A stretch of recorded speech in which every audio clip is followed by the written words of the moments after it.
Welcome to the Financial Freedom Podcast, where we interview remarkable people and share strategies for mastering money and living a meaningful life. With your host, Grant Sabatier, creator of Millennial Money and author of Financial Freedom, a proven path to all the money you will ever need. Hey everyone, I'm really excited today on the Financial Freedom Podcast to have a very special guest, the one and only Tony Robbins. Tony is a #1 New York Times Bestselling Author, entrepreneur, and philanthropist. I'm a big fan of his work and really excited to have you on the podcast, Tony. Thank you, guys. Great to be with you. So what inspired you to write Money and then Unshakeable? I mean, they're such comprehensive, well-written money books. What inspired you to write a money book? Honestly, anger, because, I don't really like writing. I love to speak because when you're in an audience, you never know what's going to happen. It's always changing. And writing as a solitary experience all by yourself, sitting still, there's no feedback while you're doing it. So I hadn't written a book in almost 20 years, even though I had these large contracts with Simon & Schuster. But what pushed me over the edge was 2008. I saw so many people suffering. And I grew up with economic suffering. I have no money for food. It's one of the reasons why, I donated 100% of the profits of both these books to Feeding America. We fed 400 million people in the last 4 years alone. We're going to feed 1 billion people over the next 6 years. But a huge part of that is because the pain I went through. And so there are only a certain number of subjects that really affect the quality of your life. It's your emotions, it's your relationships, it's your business, it's your career.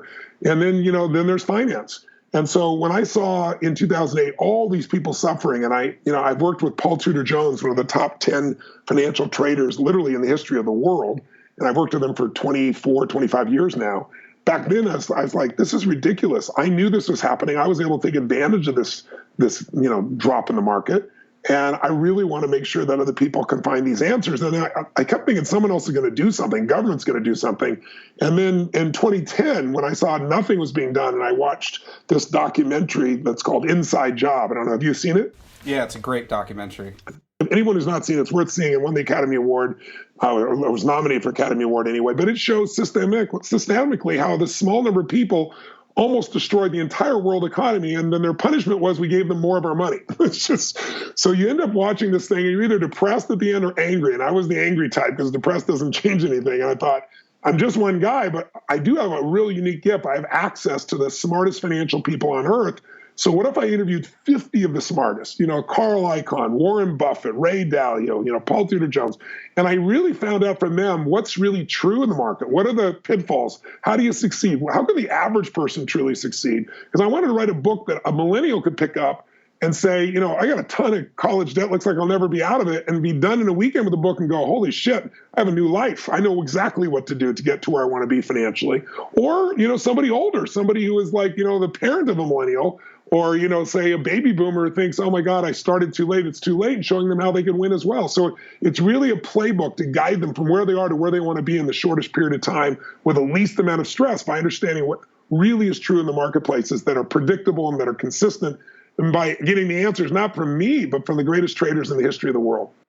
Yeah, I love that. I mean, the book is so accessible. I've actually given it to a number of friends and recommended it as the first money book that they read. I always felt like there's a lot of kind of here's how to get your financial life together books, but it wasn't until I read Unshakeable where I was like, this is a comprehensive, really accessible book on investing, how the markets work, how Wall Street works, and not just one of these kind of fluffy traditional money books. So I absolutely love it, and I've recommended it to a number of people as the first money book that they should read. Why do you think that Wall Street makes money so complicated, or why do you think that people think that money is so complicated when really in Unshakeable you've presented kind of an end-to-end strategy that anyone can follow even if they're just starting to get their financial house in order? I think there's two reasons. One is the industry itself wants to make it complicated because that's how they get fees out of you, right?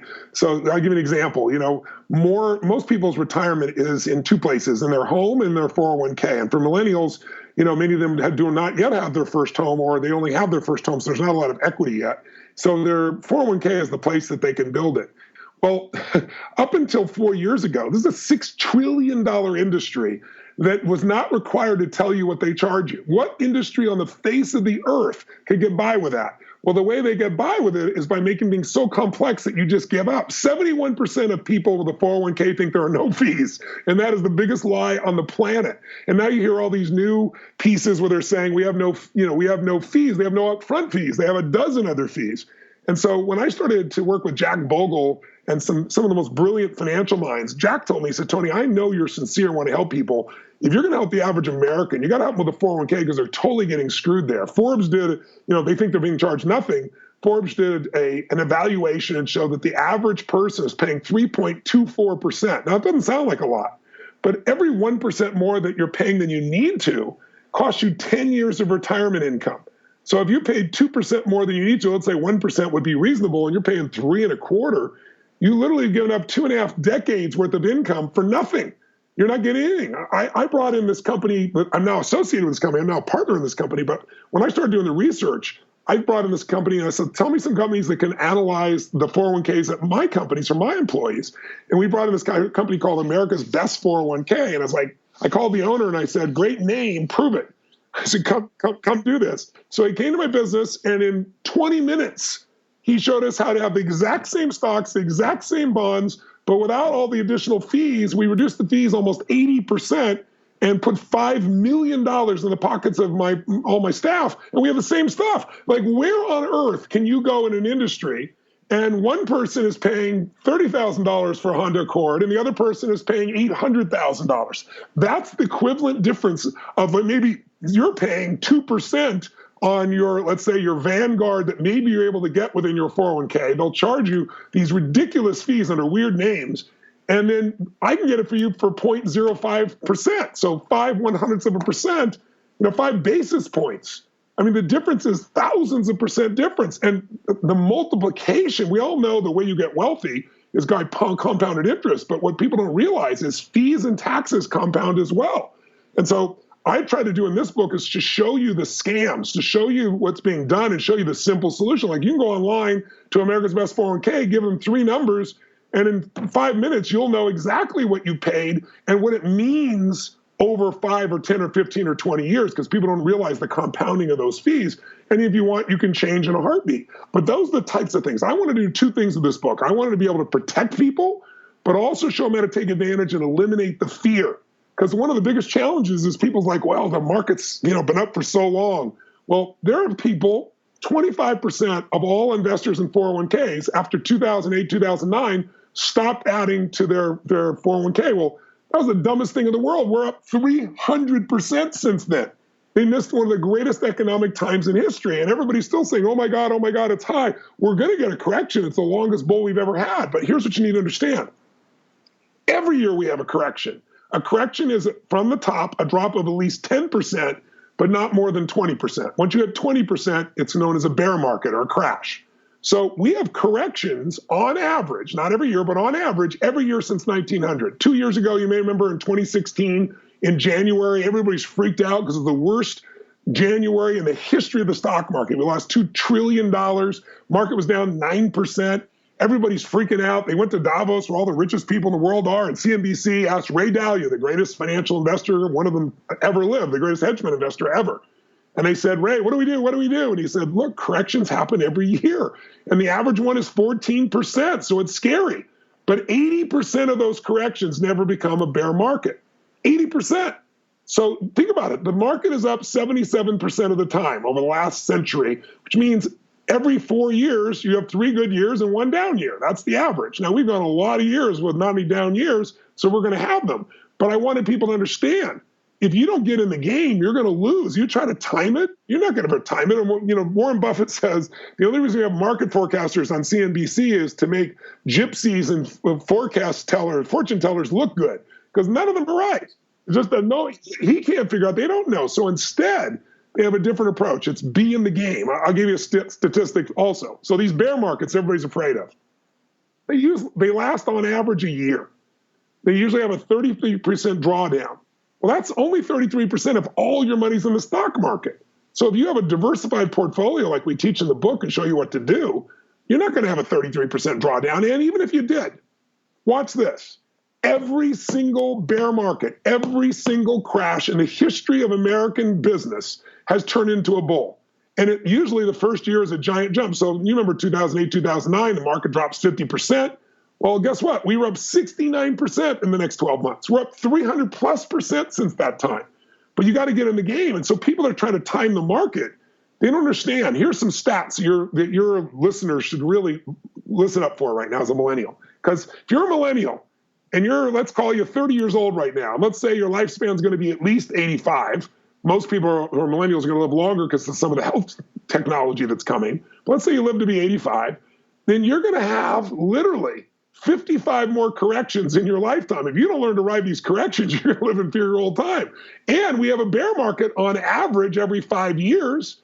So guess what? You're going to have, 12 more, 11 more, bear markets in your life. So you want to not have fear. And what will give you no fear is to see every single one in our history, we bounce back. The reason we do, if you ask Warren Buffett, is he said, listen, we have a population that's always growing. We have the most efficient economy and we have the most efficient technologies in the world. And we have an open system. He says, I'm wealthy because I lived in America. I got good genes and I lived a long time and I got compounded interest. He goes, that's why I'm a multi-billionaire. That's all it really takes. But what people don't realize is these bad times aren't forever. Winter isn't forever. Winter's coming. You don't freak out about winter, and some winters are colder and some are longer and some are shorter, but winter always comes. But it's always followed by springtime. And winter makes prices go on sale. I mean, if somebody told you got to have a $400,000 Ferrari for $75,000, you'd buy it in a second. But if someone takes a $400 stock and it drops to 75, they freak out. What you got to do is you got to see what the long term is. And here's one more stat. If you're trying to time the market, which no one does successfully, you need to understand something about how the market really works. If in the last 20 years you were in the stock market and you were in the S&P 500, you owned the index, which is really cheap, not a lot of fees, and you just left your money in there, it compounded at 8.2%. But if you tried to time the market and you thought, oh, the market's getting high, oh, it's low, and you tried to get in or out of the market, guess what? If you were out of the market just 10 days out of those 20 years, 10 of the best trading days, and no one knows when they are, then your 8.2% is down to 4.1. If you're out 20 days in 20 years, just 20 days, one day out of the year, and it's one of the top trading days, then your return goes to 2.1%. And if you're out 30 days in 20 years, just 30 days out of all those days in those 20 years, you got zero return for your money. And so if a person puts their money in and goes, yeah, but what if I put my money in tomorrow and it's the worst day? What if I put it in and an hour later the stock market crashes and loses 50%? Well, JP Morgan did a study and they showed if you had the perfect timing, like you got in the market right at the end of the crash, on the day it started to lift, you got in then. And you put $2,000 a year for 20 years and your timing was that. If you were on the worst day of the market, you got in an hour before the crash, paid the highest prices for everything, and then only put $2,000 in a year from then and just kept investing, where were you? The difference was $10,000 over 20 years. It's not even noticeable. But if you had your money in cash, it was worth nothing. It was worth $40,000. So got to get in the game. You can't afford to try and pick the timing. You're never going to pick it right. And by the way, 6 of the 10 best trading days in the last 20 years were within 10 days of 6 of the 10 biggest drops, which is when most people don't want to get in the market because they're fearful. When things drop, that is your greatest opportunity. When you read Unshakeable, and all those listening, I hope they'll pick it up for themselves. It'll also feed 50 people because I'm donating 100% of the profits. But when you read this book, you're going to know exactly what to do. You're going to know how to build it. As a millennial, you have an advantage over everybody because you have the greatest gift, which is time. Yeah, absolutely. I couldn't agree with you more. I started investing in 2010, and I've been very fortunate and share the same strategy with my readers as well. A lot of people make the mistake that they think that, if the stock market drops, that means I lost 30% of my money. But your loss is only realized when you actually sell. And I just repeat that over and over to people. And like a lot of things in life, the more experience you have, and it can be uncomfortable for a little while, but the more experience you have, the easier it is to weather the noise and the downturns. And you're absolutely right. A lot of people just stay on the sidelines, and especially right now, when in a lot of cases a correction would be the best thing ever for investors because we can get some values again. You're absolutely right. I'm dying for a correction, but meanwhile, I'm not going to assume that it's going to happen tomorrow, the next day, because it could happen tomorrow, the next day. It cannot happen, a significant one for, I'm sure we'll have some corrections, but probably not a significant one for 24 months, 36 months, if you listen to the Dalios and you listen to people of that nature. But they also acknowledge no one knows. There could be an event internationally that could spark this. There's so many things that could spark a correction or a bear. But right now, our fundamentals look very strong. I just interviewed Ray Dalio yesterday, who's arguably one of the greatest investors in history. They call him the Steve Jobs of investing. He was saying that, no one knows for sure, but he's put out a study of cycles, of all the debt cycles. And he made great money in 2008 when everybody else was getting handed their lunch. He's done that multiple times throughout his life. That's why he's known as who he is. But he believes that we've got probably 24 to 36 months before we have a significant correction. We'll probably have small ones. But again, nobody knows for sure. But when it happens, I want your leaders to be able to take advantage of it. That's what this book is about. Yeah, and there's so many better things to do with your time than to watch the stock market go up and down on your phone. Silly. So we embed money, with so many emotions and fears. And how can people, get past that fear of investing, get comfortable with it, and really start to control money instead of letting it control them? I think, fear is usually based on a lack of knowledge. Fear is based on too many unknowns, right? We all hate uncertainty. We all hate not being sure what it's going to be. And so for most people, look at the stock market and go, I have no control. It could go down tomorrow. I could be in big trouble. But they buy real estate and they go, this will be wonderful forever. And the only difference is real estate is harder to liquidate. So it takes longer to do it. But as we remember back in 2008, real estate took some significant hits as well. So what I tell people is it's like anything. If you're going to master it, you need to immerse yourself. You need to just decide that I'm going to master this, and don't let the words get in your way.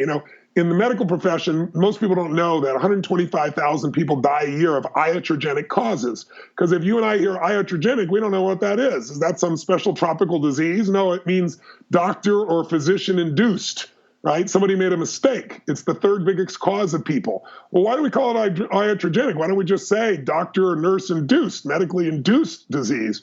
Well, because that doesn't sound very good. So we use these complex words. Well, in the financial world, they use all these complex words. Fiduciary, which people don't know what the hell that is. It's one of the most important words to know. Somebody legally has to take care of you. If they tell you to buy Apple and you buy it in the morning and it's cheaper in the afternoon, they have to give you their stock.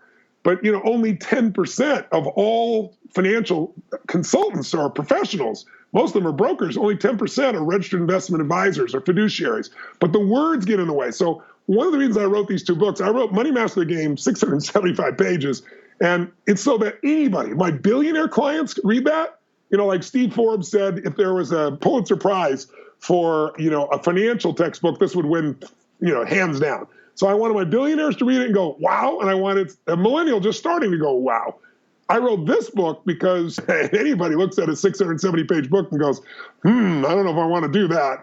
And I wrote this so you could read it in a weekend and know exactly what to do. And that's really what this is. It's about getting a financial playbook and helping you understand. So you'll know things by the end of the weekend reading this book that even many sophisticated investors don't know. And more importantly, that knowledge is power, because it's not going to harm you. You're going to be able to move to a different direction. You're going to be able to take advantage of the places where most people are being taken advantage of. One of the things I liked about Money Master the Game as well as Unshakeable is you can really feel that you care about the reader. Not only are you pulling the veil back, on some of these practices that, a lot of us don't see and don't know, that they're happening, or that, a lot of the finance industry is working against us in some cases. But there's a level of encouragement and motivation and togetherness that I really enjoyed in the book. Can you talk? I'm really glad. In all of your work, I can tell that there's a lot of love for your audience. I mean, you've written now, together with the two books, 800, 900 plus pages about money. You're right. Writing is such a solitary act. I mean, you're just meeting with all these experts. I mean, you know so much about it. How has your view of money really changed over your life? Well, that's interesting. It's a really good question. I would say when I was really young, I thought money would be the answer because I grew up so poor. We had no money for food. I mean, one of the reasons I feed 100 million people a year is because I was starving at one stage. So it's not I'm such a great person. It's just I don't want anybody to suffer because I've suffered, right? So I want to make a difference in that area. So, but I think in the beginning, I thought, I had four fathers and my mom always complained about we didn't have money for this and have money for food. And So I thought, as a young kid, I thought if you had lots of money, then everybody'd be happy. And then I made a lot of money as a young man, like, 17 to 23. I made a lot of money by most people's standards. And I was like, my friends, I was like, hey, let's go, fly to Egypt and race camels between the pyramids. I had all these dreams as a little boy. And they'd be like, easy for you. And I'd be like, no, I'll take us. It's like, yeah, easy for you. And it'd be like, all of a sudden there was this resentment that I had money, like somehow I was evil or something. And so I got rid of all the money. I unconsciously, it wasn't conscious. I started sabotaging myself until I lost everything financially. And then I noticed everybody loved me again. It's like, you're great. And then I thought, this is bullshit. If I could be smarter, should I be? And the answer is yes. If I could be more giving, should I be? The answer is yes. If I could be more creative, should I be? The answer is yes. If I could add more value in the business to my clients, should I? The answer is yes. If I could make more money, should I? Why would the answer not be yes? If you're going to grow spiritually, mentally, emotionally, this is just a game that our culture has created. And the reason it becomes so complex is, one, the system wants to make it complex because they make money off you after you're not knowing, by you saying, giving up and saying, you do it. Even they're not effective. I mean, 96% of all of the mutual funds that you're going to see fail to match the market, and you're paying a premium for this. I mean, if you don't like, say, I'm going to find the right mutual fund. Well, it's like saying, I'm going to play blackjack, and someone gives you 2 face cards worth 20, and you're playing to 21. You can't go over or you bust, and you go, hit me, baby. You have an 8% chance of getting an ace when you got two cards there, 2 tens, and you got a 4% chance of finding the right mutual fund. So they make it complex. They use language that makes it complex. And then the other thing that makes it complex is we get so much emotion involved. What I've tried to do with this book is change that, show you how to make money fun, how to make it a game, and how to win that game. I think not enough people talk about that spiritual side of money. Yes. And really at its core, money only matters if it helps you live a life that you love.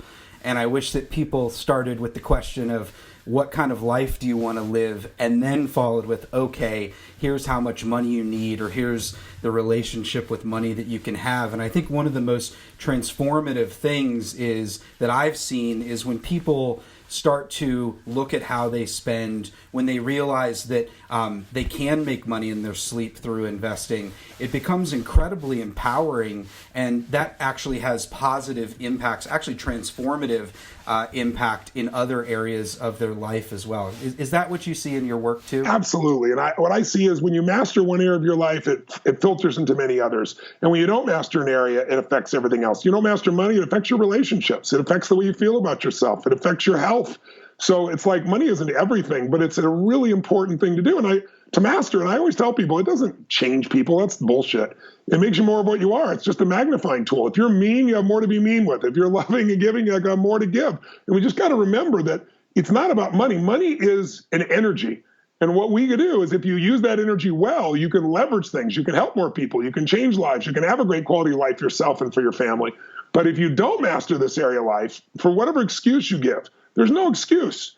You can say, they didn't teach it in school. Well, yeah, most things that are valuable you don't learn in school. What it's really about today is saying, what is it that I want to get good at? And there's a few subjects that matter. Your body, your energy, in other words, your emotions, your relationships, your spiritual side of your life, your career or owning a business, and then there's money.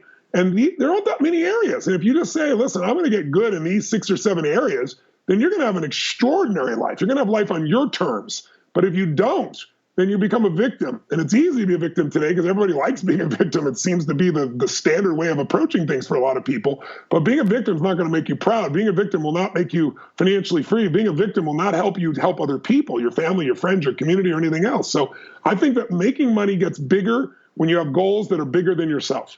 If it's just about covering yourself and making money, it's one thing. It's like now, like if you ask me, what are my goals? I'm going to feed 1 billion people. I'm already at 400 million. I'm providing 250,000 people a day with fresh water. I'm going to provide 1 million in India because kids die there of waterborne disease. I've freed 1,500 girls in the last 3 years from slavery. I even went out on some of these buses with them in these foreign countries and did it. And we've trained other policemen in these countries what to do to capture these bastards. And, there's more people in slavery today than any other time. I'm going to free 10,000. I've put an X Prize together because, the internet is invaluable and can change the world for people. But, somebody in Africa has got access to stuff that President Clinton didn't have when I coached him as president of the United States. They got access to Harvard schools. They got access to markets. They got access to everything, on their cell phone. But the internet is worthless if you can't read, write, and do basic arithmetic. And 250 million children on this planet. There's no way we're going to get enough teachers to do that. They're lost unless we teach them. And then in addition, you got, 1 out of 7 adults are illiterate. So I'm, along with Elon Musk and myself and 2 other people, we put up a $15 million prize, an X Prize. And we have all these teams competing with iPads and tablets. And they're taking on communities where in 18 months, the kids have to teach themselves to read, write, and do basic arithmetic within 18 months with no teacher. And we're down to the last 5 teams, and the winning team gets $15 million, but the code becomes open source for the whole world. So I'm doing that as well. I have a private jet. I'm conscious that, it allows me to, I just did, what did I do? I just did 15 cities in 8 countries in 6 weeks. I went from Las Vegas and LA and all these places in the US, Washington, D.C., to all the cities in Canada, Vancouver, then went down to Brazil and Panama. Then one day I went from Orlando one day, Scotland the next, Italy the next, Russia with 26,000 people next, Siberia the next day for an AI I'm building, and then 22 hours down to Australia for a big event. So without a jet, I wouldn't be able to do all that. But I also know it leaves a carbon footprint. So I figured out, went to the group and said, how much carbon footprint do I have? How many trees need to plant so that I'm being conscious? And they said 3,000. I said, screw that. I'm planting 100 million trees. But I planted 5 million this year, 5 million every year going forward. Those things excite me 10 million times more than, can I get another house? Can I get a nice car? And they always have. There's just so much juice in something that's more meaningful. And if you can find something that you want to serve that's greater than yourself, whether it's your family or your kids or your community or humanity, you get different insights, you get a different energy, you get a different passion, and you master things faster and quicker because there's a higher purpose. I really believe motive does matter. I absolutely agree with you. I mean, took me 5 years and 3 months to become financially independent from broke. And to be honest, though, the entire time it was money, money, money, money, money, escape, escape, escape. And one of the things that I couldn't have ever imagined was that once I got those first few reader emails that said, hey, you helped me, save my first $5,000, you've helped me get on the right path. Those emails actually filled me with a level of joy that I'd never experienced before. Beautiful. And I would have laughed if you told me that I would have a mission or be a mission-driven person, but there's been so much more joy in my own life in helping others that I ever could have imagined, and it's still growing. And I agree with you. It's like once you kind of turn that clock and realize that money kind of has diminishing returns for yourself unless you can, use it to impact others, and we all have that responsibility. I think when people say money doesn't create happiness, they don't know where to shop.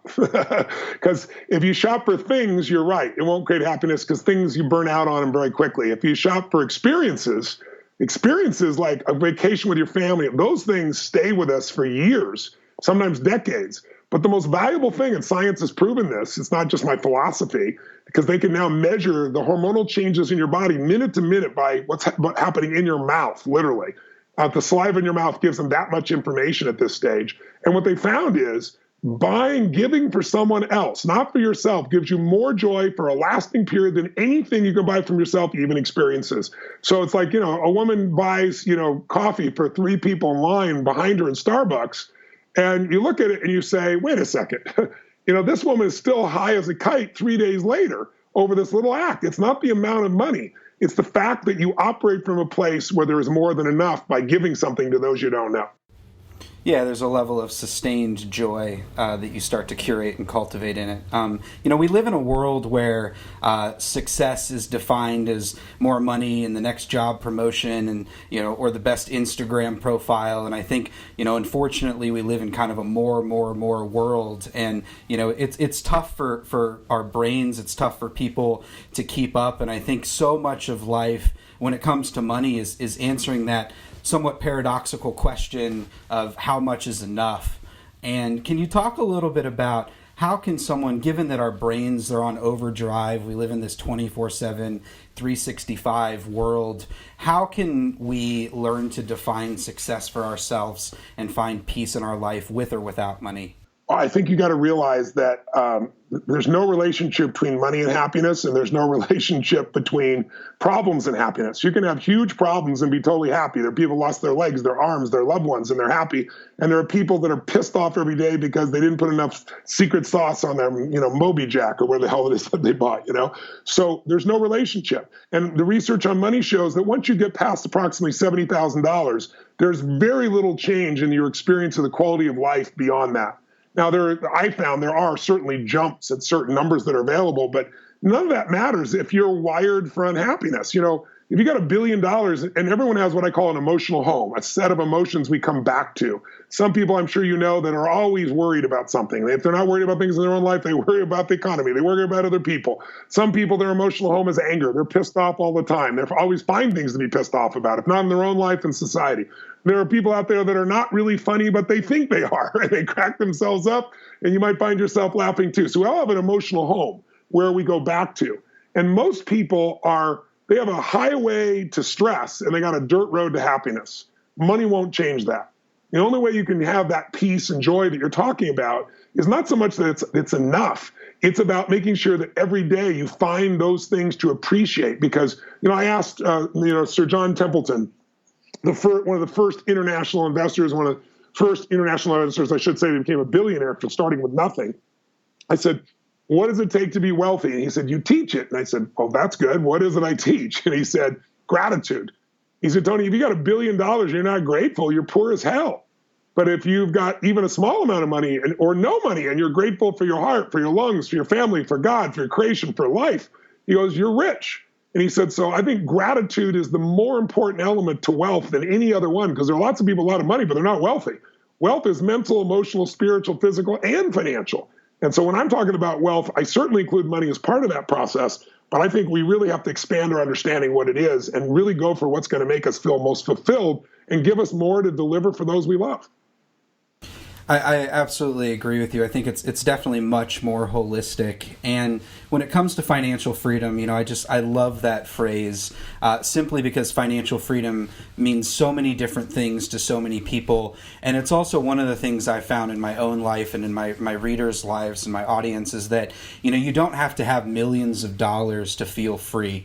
For the person who's living paycheck to paycheck, simply having a few months of expenses so they can sleep better at night is a level of freedom. Having a year of expenses saved. And you can get so many benefits and security that money can provide without having millions and millions of dollars. And that's what I love about your book, because it's a very practical path to accelerate that process. I think a lot of the personal finance industry is built around scarcity. It's about cutting back, cut back. But that scarcity mindset, I think that turns so many people away. It's like budgeting is actually the biggest barrier to people managing their finances. I agree. There's a limit to how much you can save. There's not a limit to how much you can make. That's right. And I love that you're extremely kind of bullish on people, in the book. Yeah, I want people to know that anyone can find a way to make more money if you just get obsessed with adding value. Find somebody you want to serve, some group of people you want to serve, and do more from them than anybody else in the marketplace. If you structure things right, you're going to do well. But even in business, even people that make millions of dollars, most people think, oh, if I can just earn enough. But how many athletes have you seen that made, ridiculous sums of money, 50 million, 100 million, $1 billion? Mike Tyson made $500 million and went bankrupt. I can name 10, 50 Cent. That's all he's worth now because he was worth $200 million, but he went out and spent like crazy and stopped earning, didn't manage his numbers. You're never going to earn your way to a fortune. You can get to that fortune so easily as a millennial if you just understand compounding, right? Like the example I gave, I want everybody to hear it in case you haven't heard it before. If you just take like a 19-year-old kid, right, and say, look, save $300 a month and just put aside in this investment account and don't touch it. We'll show you what to do with afterwards, but just put this aside and let's put it in an index even. The index has produced over the last 100 years a 10% return, but say the last 20 years an 8% return, 8.2 to be exact. Well, great. Get 8% compounded on your money, and all you do is you save $300 a month. I know it sounds like a lot, but you don't have a lot of expenses at this stage. From the time you're 19 to you're 27, you're just 8 years.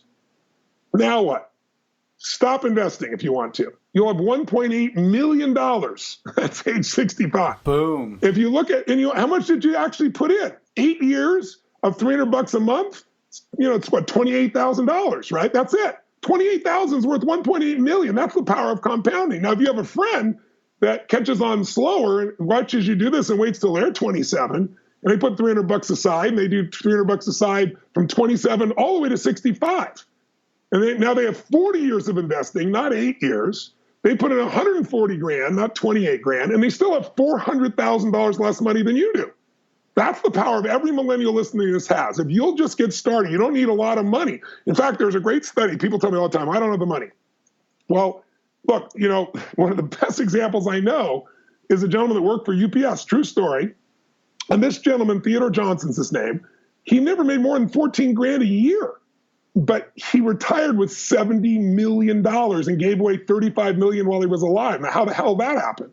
A friend of his came along and said, everything I teach people, you got to start. I know it's boring, but the most important financial decision in your life is to become an owner, to not just become a consumer of all this shit. You own Apple. Don't just own an Apple phone. And don't just own Apple. Own a diversified portfolio of some of the best companies in the world. Become an owner. Become a capitalist. That's how you get to be wealthy in the long term. But in order to do that, you got to take a percentage and say, this part I'm setting aside and I'm not going to touch it. Well, Theodore Johnson had a buddy that said, we're going to put aside 20% of your money. He's only making 14 grand a year. He goes, I cannot do that. I can't survive. He said, listen to me. If the government came by and said there's a 20% tax on you, you'd say, I hate it. I can't pay it. I don't have it. And you'd pay it because you'd have to. And after a while, you'd adjust to it. He said, this is a tax for you that's going to make you wealthy. And that's all they did. They took 20% of his money, put it into a stock fund. It was worth $70 million in his retirement. So anyone, a millennial especially, that starts now with a small amount of money and is just consistent can do it. I'll tell you one more thing. Because I have no money to do this with. I teach people in business, same thing. It's a tax. Take it off the top. But if you don't even own your business, you're just like, how do I do this? Well, there's a group in the Midwest, and they came up with this concept, these financial advisors, experts, psychological experts, and they came up with this idea that people are good at dieting tomorrow. They're good at saving tomorrow. They're not good at saving today. So they came up with this concept called Save More for Tomorrow. They said, here's what you do. Take 3% of the money you have right now. Anybody can take 3%. You're never going to miss it. Automate it. So you got a saving account.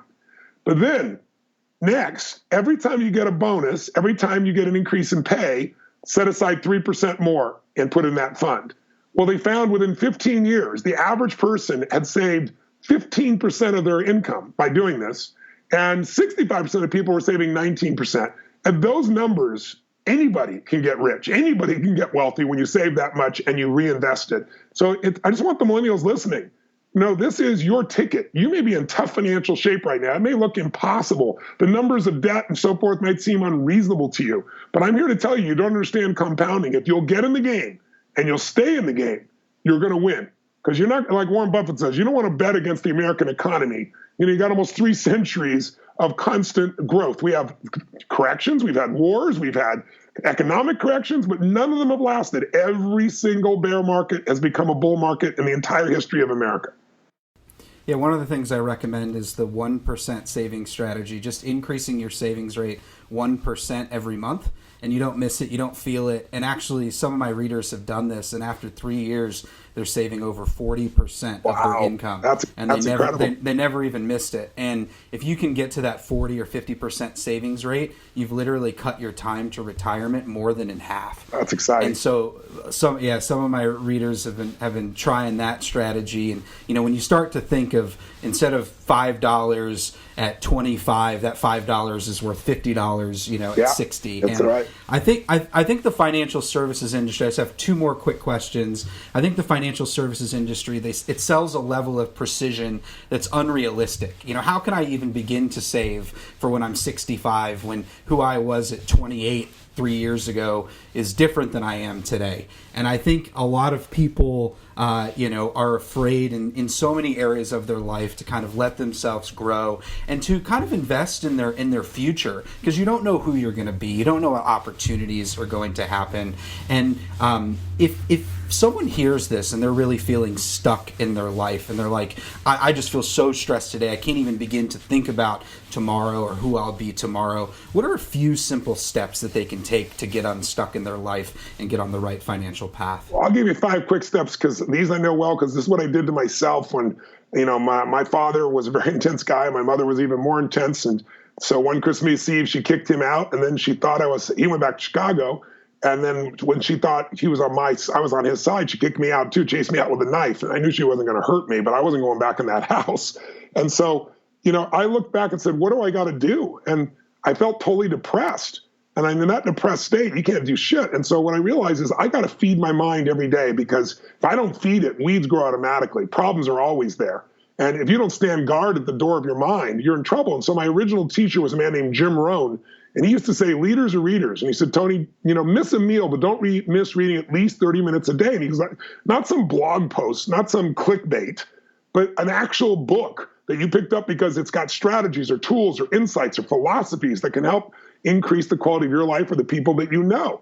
And so I started reading like that. And then I started reading biographies, which, taught me that as bad as my life was, some of the most successful people in the world had a life as bad or worse than I did in their childhood. So it inspired me. It showed me what was possible. But then I started listening to audios because, I got into what I call net time, no extra time. I can listen to the audio while I'm driving my car. I can listen to the audio while I'm working out. And so I'd feed my mind. The second thing you got to do every day is you got to feed and strengthen your body. And what I mean by that is you got to push your body, because fear is what stops people. And fear is physical. You can feel it in your body. It's in your throat. It's in your gut. But courage is also physical. And courage doesn't mean you're not afraid. If you're not afraid, there is no courage. Courage is you're scared shitless, but you do it anyway. You find the drive to push through your fear. And so courage is physical. And I go on a run really intensely, or I lift some intense weights, anything of that nature, and all the blood explodes through my body, and their sense of certainty returns to you. So the mind and body are tied together. So every day you got to do something, even if it's 15 minutes, that just pushes you to get stronger physically. And that'll make you stronger mentally and emotionally. If you're feeding your mind every day, you're going to get stronger. And now the little shit, which seems like big shit, will just bounce off of you. And then the third thing you need is a great role model. And I recommend multiple role models, so nobody's perfect. Some people are really great with money and they're terrible with their kids. They're not my role model on how to raise my family, but they might be a good role model of how to invest. A similar thing, you might find somebody that they're terrible, in their business, but damn, they have the most beautiful relationship with their wife or husband. Model that part.